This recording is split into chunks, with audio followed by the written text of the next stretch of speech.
Sleep Hacking with London Real, brought to you by Bulletproof. Learn how to hack your sleep.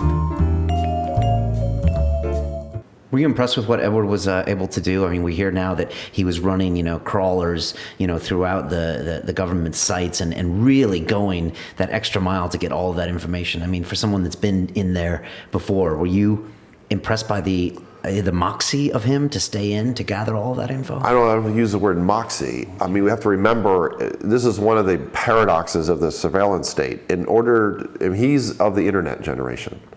He doesn't know a life that's previous to internet. He grew up with computers. It's the virtual world. He's extremely comfortable sitting in front of a computer and all the various technologies that go with that for many, many hours a day. I'm familiar with that environment because I myself have been in spaces where I spent many, many hours in front of a computer. So living the virtual space. Now, given his particular job and function, this is not something that's been brought out very well, or it's been mischaracterized. It is beyond just being a system administrator. He had extraordinary abilities. These are the type of abilities in terms of internet age that the government lacked. And so one of the paradoxes is they had to hire people with his skill set, often without traditional education or from traditional schools, because only they had lived this space or had the skill sets necessary to work that space. And we're actually talking about skill sets beyond just being a power user on internet and a power user of computers.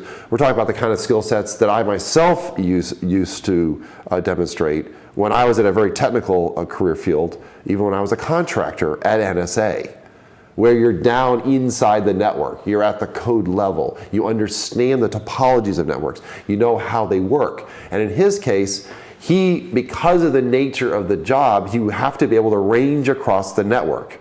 You have to be like Tron, the movie. You're living inside the network. That network would have given him extraordinary reach to many, many parts of NSA, including where a lot of things are stored. Because increasingly in the digital age, just like myself, I went digital many, many years ago. I was one of the early adopters. That's why when the FBI came to my house and took away all the electronic media, I remember coming back inside after they left. Not just empty because of the absolute violations of my personal privacy, knowing it would never feel the same again, but they had taken away my life. They took away all the computers. They took away electronic media. They took away pictures. They took away everything that I had grown up with. And I'm not from the internet. I'm a Cold War baby because that's when I was. But I also flew missions during the Cold War. But here, this is the digital age. I had gone digital. So when that life is removed, it's like, oh, that is who I am.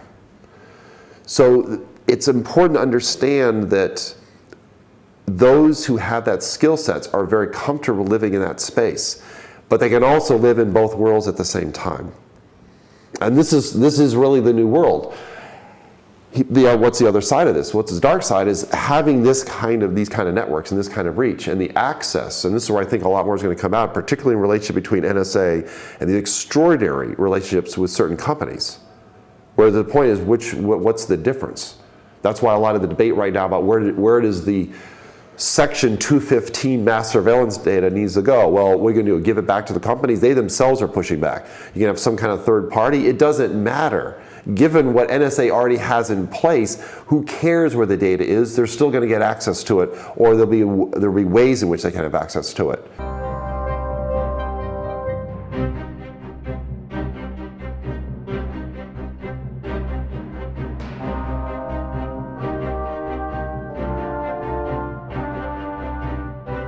This week on London Real, we have astrophysicist Neil deGrasse Tyson. I wake up every morning astonished that an astrophysicist can have 1.7 million Twitter followers. The cosmos is anything where it's a frontier of human knowledge of how the world works. There's so many forces that want to deny a scientific truth just because it conflicts with their ideology. I thought of myself, because I could wrestle, as sort of a defender of geeks. There is no teacher in any time in my life, from kindergarten through 12th grade and beyond, who ever would have said, he'll go far. And the act of finding out is the lesson, not the lesson itself. On Sunday, London Real presents Neil deGrasse Tyson, Cosmos.